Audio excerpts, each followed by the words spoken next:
கிறிஸ்துவுக்குள் பிரியமானவர்களே, கர்த்தரும் இரட்சகருமாய் இயேசு கிறிஸ்துவின் ஈடி நாமத்தினாலே உங்கள் யாவருக்கும் என் அன்பின் வாழ்த்துரை தெரிவித்துக் கொள்கிறேன். தேவன் அருளிய அப்பம் பிரேயர் மினிஸ்டர் மூலியமாக உங்களோடு சந்திப்பதில் மிகுந்த மகிழ்ச்சி அடைகிறேன். தினம்தோறும் இரவு நேரத்திலே பரிசுத்த வேதாகமத்தில் நாம் ஒரு பகுதி தியானித்து நம்முடைய குடும்ப பாதுகாப்பிற்காக நாம் ஜெபித்து வருகிறோம். லூக்கா சுவிசேஷம் 11ஆம் அதிகாரம் 39 முதல் 41 ஆகிய வசனங்களிலே, உங்களுக்கு உண்டானவைகளில் பிச்சை கொடுங்கள், அப்பொழுது சகலமும் உங்களுக்கு சுத்தமாயிருக்கும். ஹல்லேலூயா. உங்களுக்கு உண்டானவைகளில் பிச்சை கொடுங்கள், அப்பொழுது சகலமும் உங்களுக்கு சுத்தமாயிருக்கும். சகலமும் உங்களுக்கு சுத்தமாயிருக்கும். இன்னைக்குள்ள செய்தி மிகுந்த ஆசீர்வாதமான செய்தி. அதுல முதலாவது நாம் எதை அறிந்து கொள்ளணும் அப்படின்னா, உங்களுக்கு உண்டானவைகளில் பிச்சை கொடுங்கள். டிசம்பர் மாதம் வந்துட்டு அப்படின்னாலே சர்ச்சில் நிறைய ப்ரோக்ராம் நடந்துட்டு இருக்கும். நிறைய குடும்பத்தில் சர்ச்சில் போய் பல ப்ரோக்ராமில் கலந்து கொண்டு இருப்பீங்க. வேறு வேறு தேசத்தில் இருக்கிறீங்க, வேறு வேறு சூழ்நிலை இருக்கிறீங்க. சில தேசத்தில் சர்ச்சுக்கு போக முடியாத சூழ்நிலை, பல காரியங்கள் உண்டு. வேறு வேறு நாட்டுக்குள்ளே இருக்கிறீங்க. இன்னைக்கு செய்தி என்ன அப்படின்னா, கர்த்தர் அவனை நோக்கி, பரிசேயராகிய நீங்கள் போஜனபான பாத்திரங்களின் வெளிப்புறத்தை சுத்தமாக்குறீர்கள், உங்கள் உள்ளமோ கொள்ளையினாலும் பொல்லாப்பினாலும் நிறைந்திருக்கிறது. இருதயம் கொள்ளையினாலும் பொல்லாப்பினாலும் நிறைந்திருக்கு. அப்போ இருதயம் சுத்தமாகணும். அப்போ என்ன செய்யணும் அப்படின்னா, உடனே விளக்கம் சொல்றாரு. மதிகேடரே, வெளிப்புறத்தை உண்டாக்கினவர் உட்புறத்தையும் உண்டாக்கவில்லையோ? அப்படி சொல்லிட்டு தான் 41ஆம் வசனத்திலே, உங்களுக்கு உண்டானவைகள் பிச்சை கொடுங்கள், அப்பொழுது சகலமும் உங்களுக்கு சுத்தமாயிருக்கும். ஏன்னா கொள்ளையடிச்சு சம்பாதிச்சு வச்சிருப்பாங்க. அந்த கொள்ளையினால் அது வெளியில வரணும். ரெண்டாவது பொல்லாப்பு, இந்த பொல்லாத சுபாவங்கள் மாறணும். இதெல்லாம் வெளியில வரணும் அப்படின்னா, உங்களுக்கு உண்டானவைகள் பிச்சை கொடுங்கள். சிம்பிளா முடிச்சிட்டாரு. நம்ம இருதயம் சுத்தமாகணும் அப்படின்னா, நம்மள்ட்ட என்னெல்லாம் இருக்கோ அதுல கொஞ்சம் பிச்சை கொடுங்கள். ஏன்னா ஏழை எளிய ஜனங்களை பாருங்க அப்படிங்கிறது என்னுடைய உண்மையான கருத்து. அதுதான். சில குடும்பத்துல இருதயம் ஃபுல்லா கொள்ளையினாலும் பொல்லாப்பினாலும் நிறைந்திருக்கிறது. சிம்பிளா சொல்லணும் அப்படின்னா, பாவத்தினால் நிறைந்திருக்கிறது. அப்ப அப்படிப்பட்ட ஜனங்கள் என்ன பண்ணுவாங்க? அவங்களுக்கு ஒரு கடினமான இருதயமா இருக்கும், உணர்வே இருக்காது. எப்படி சொல்லணும் புரியும் அப்படின்னா, யார் எக்கெடுக்கிட்டு போனாலும் எங்களுக்கு என்ன, நாங்க நல்லா இருக்கும்ல அப்படிம்பாங்க. இன்னைக்கு காலையில நான் போகும்போது ஒரு குடும்பத்தை பார்த்தேன். காதுல மாட்டிட்டு நடந்து போயிட்டு இருக்கிறாங்க. வெளியில என்ன நடந்தாலும் அவங்களுக்கு கேட்காது. ஏன்னா காதுல ஹெட்ஃபோன் மாட்டியாச்சு. இப்போ இந்த செல்போன் வந்ததுக்கப்புறம், ஹெட்ஃபோன் வந்ததுக்கப்புறம் நிறைய வீட்டுக்குள்ளேயே ஹெட்ஃபோன் மாட்டிட்டு தான் உட்காந்துருக்காங்க. பக்கத்து ரூம்ல அம்மா கூப்பிட்டாலும் கேட்காது, மனைவி கூப்பிட்டாலும் கேட்காது, அப்பா கூப்பிட்டாலும் கேட்காது, பக்கத்து வீட்டில் கூப்பிட்டாலும் கேட்காது. ஏன்னா காதுல மாட்டிட்டாங்க. வெளி உலகமே தெரியாது. ஆனா தேவன் எதை பார்க்கிறாரு அப்படின்னா, இருதயத்தை பார்க்கிறாரு. அவர் இருதயத்தை பார்க்கும்போது, எப்ப இருதயம் கொள்ளையினாலும் பொல்லாப்பினாலும் நிறைந்திருக்கு, மதிகேடரே அப்படிங்கிறாரு. மதிகேடரே அப்படின்னா, அறிவில்லாம வாழ்ந்துட்டு இருக்கியப்பா, இருதயம் ஃபுல்லா கொள்ளையினாலும் பொல்லாப்பினாலும் நிறைந்திருக்கு, வெளிப்புறத்தை உண்டாக்கினவர் உட்புறத்தையும் உண்டாக்கவில்லையோ அப்படின்னா, வெளியில சரின்னு இருக்கு, ஆனா உள்ள ஒரு இருதயம் இருக்குல்ல, அந்த இருதயத்தை உண்டாக்குன தேவனுக்கு தெரியும்ல. நம்ம சரீரம் எப்படி இருக்கு, நம்ம எலும்பு எப்படி இருக்கு, நம்மளுடைய ஆவி, ஆத்மா, சரீரம், சிந்தனை, நினைவு எல்லாம் எப்படின்னு சொல்லி தேவனுக்கு தெரியும். இருதயத்துக்குள்ளே கொள்ளையினாலும் பொல்லாப்பினாலும் நிறைந்திருக்கு. அப்ப கம்ப்ளைண்ட் எங்க வருது அப்படின்னா, இருதயத்துக்குள்ளதான் அந்த பிரச்சனை வருது. இதை எப்படி சரி பண்ணணும் அதையும் சேர்த்து சொல்லி தர்றாரு. உங்கள்கிட்ட என்ன இருக்கோ உங்களுக்கு உண்டானவைகளில் பிச்சை கொடுங்கள். நீங்க கஷ்டம்லாம் பட வேண்டாம். உங்கள்ட்ட என்ன இருக்கோ அதுல கொஞ்சம் பிச்சை கொடுங்க, அப்பொழுது சகலமும் உங்களுக்கு சுத்தமா இருக்கும். நம்ம வாழ்க்கையில சகலமும் சுத்தமா இருக்கணும், நம்ம பரலோகத்துக்கு போகணும், ஆயத்தமா இருக்கணும் அப்படின்னா இதுதான் கீவேர்டு.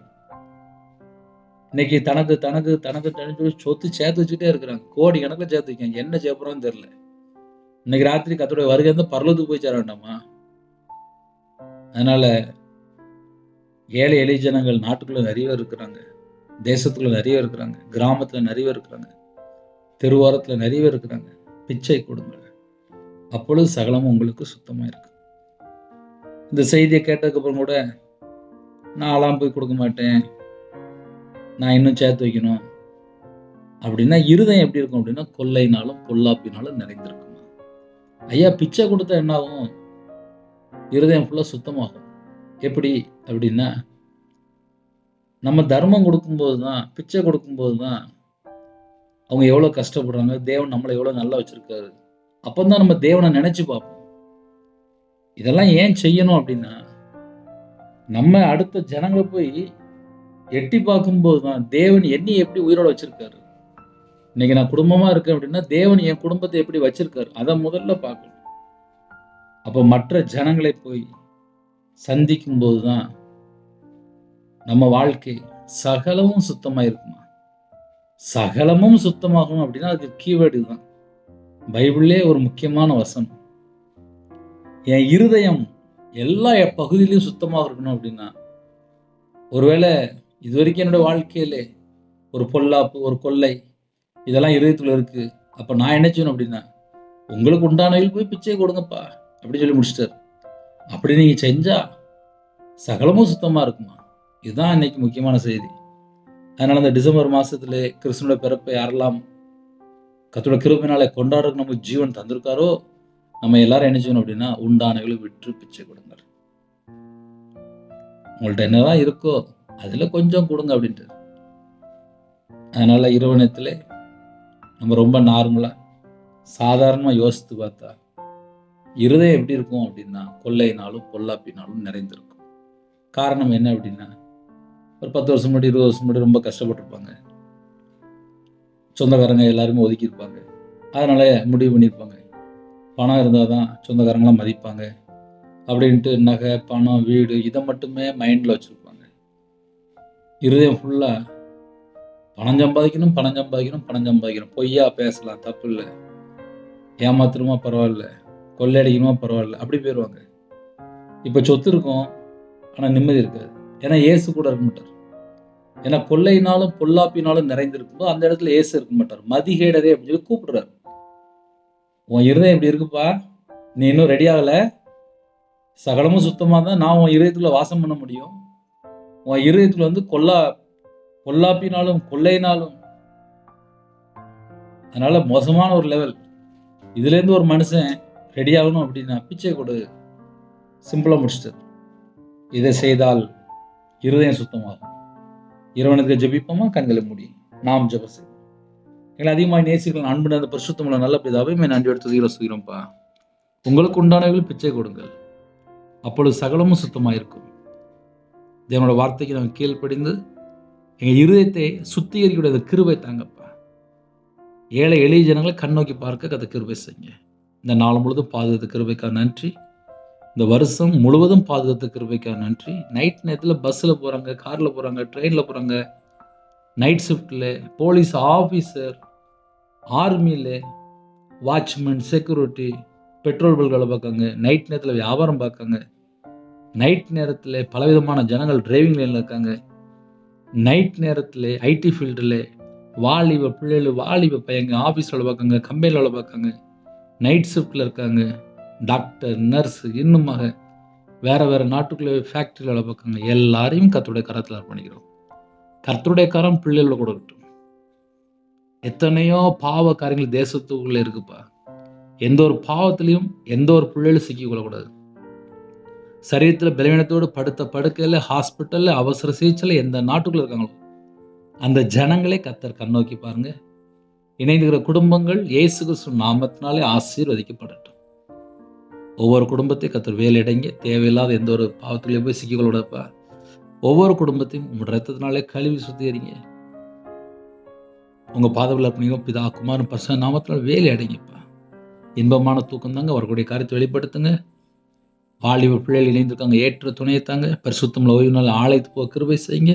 குடும்பம் ரட்சிக்கப்படணும், தேசத்துக்குள்ள எழுப்புதல் வரணும், எல்லாரும் மனம் திரும்பணும், பாவ மன்னிப்பை பெற்றுக்கொள்ளணும், பிதாவின் சுத்தம் செய்யணும், தேவனுக்கு பிரியமானபடி வாழணும், சீசராக இருக்கணும், கனி கொடுக்குற பிள்ளைகளாக இருக்கணும், சுவிசேஷம் அறிவிக்கிற பிள்ளைகளாக இருக்கணும், ஆத்மா பாரம் உள்ள பிள்ளைகளாக இருக்கணும். ஜெப விஷயம் தாங்க, தனி ஜெபம் பண்ண கிருபை தாங்க, வேதத்தை தியானிக்கிற கிருபை தாங்க. கர்த்தருடைய வருகையில நாங்கள் காணப்படணும். என்னோட ஆவி உங்களுடைய கரத்தில் அர்ப்பணிக்கிறோம்ப்பா. அதிகாலை வேளையில் எழுப்பிவிடுங்க. ஜெபிக்கிற கிருபை தாங்க. நைட் நேரத்தில் யாரெல்லாம் புலம்பி கொண்டிருக்கிறாங்களோ, கடன் பிரச்சனை, கண்ணீர், குடும்ப பிரச்சனை, வாழ்க்கையில் தனிப்பட்ட வாழ்க்கையில் பலவிதமான போராட்டம், அந்த எல்லா சத்துருடைய கிரியலெல்லாம் இயேசு கிறிஸ்துவின் ரத்தத்தினாலே, இயேசு கிறிஸ்து நாமத்தினால் சுட்டறியப்படட்டும். இணைந்துக்கிற எல்லா குடும்பத்தையும் கர்த்தர் வேலையடைங்க. உங்களுடைய பாதுகாப்பு வேணும்ப்பா. எத்தனையோ குடும்பத்தில் போராடுறாங்க. அந்த எல்லாவற்றையும் நீக்கி போடுங்க. கற்பத்தினியா ஜெபினாங்க கர்த்தர் மனம் இறங்க. மாசமாக இருக்காங்க கர்த்தர் ஆசிரியங்க. டெலிவரி போகிறாங்க கர்த்தர் கூட இருங்க. எல்லா காலத்திலும் கர்த்தர் கூட இருந்து பிள்ளைகளை பரிபூர்ணமாக ஆசிரியங்க. வெளிநாட்டில் இருக்காங்க, அவங்க இருக்கிற பகுதியிலே தேவ சித்தம் நிறைவேறட்டும். எத்தனையோ குடும்பத்தில் வேலைக்காக ஜெபிக்கிறாங்க, எக்ஸாம் எழுதியிருக்காங்க. கர்த்தருடைய வருகையிலே அப்பா நாங்கள் எல்லாரும் காணப்படணும். எங்கள் இருதயம் உலகத்தை சார்ந்திருக்கக்கூடாது. தர்மம் செய்யுங்க சொல்லிங்கப்பா. உங்களுடைய வார்த்தை கீழ்படியாக கர்த்தர் கிருபை செய்யுங்க. இந்த இரவு நேரத்தில் எல்லா குடும்பத்தையும் உங்களுடைய ஜீவனுக்கு பண்ணிடும். கர்த்தர் பொறுப்படுத்துங்க. தேவன் அருளி அப்பம் பிரேயர் மினிஸ்டர் மூலியமாக இணைந்திருக்கிற குடும்பங்கள் இயேசு கிறிஸ்துவின் ரத்தத்தினாலே, இயேசு கிறிஸ்துவின் நாமத்தினாலே பரிபூர்ணமாக ஆசீர்வதிக்கப்படட்டும். கர்த்தர் பொறுப்படுத்துங்க. உங்கள் நாம மேம்படட்டும். துதி கன மகிமை எல்லாம் முறைக்கு செலுத்திடும். இயேசு கிறிஸ்துவின் பிதாவே ஆமென். தேவனுக்கு மகிமை உண்டாதாக. கர்த்தர் தாமே உங்களையும் உங்கள் குடும்பத்தையும் சகல காலத்திலும் சம்பூர்ணமாக திருப்தியாக கர்த்தர் கொடுத்து ஆசீர்வதிப்பாராக. ஆமென். கர்த்தராகிய இயேசுவின் கிருபையும் பிதாவாகிய அன்பும் பரிசுத்தனுடைய ஐக்கியம் இப்பொழுதும் எப்பொழுதும் சதா காலங்களில் நம்மளோடு கொடுப்பதாக. ஆமென். கிறிஸ்துவில் பிரியமானவர்களே, என் பேர் ரவிராஜ். எனக்கு ஜெபித்துக் கொள்ளுங்கள். 9363064181 என்ற நம்பர் உண்டா உங்களுக்காக குடும்பத்தை ஜெபிப்போம். அதிகாலவில் கிறிஸ்துவின் பிறப்பை தியானிக்கிறோம். அதையும் தொடர்ந்து கேளுங்கள். God bless you. Thanks for watching. Please subscribe our channel. Click the like and share. Click the bell. God bless you.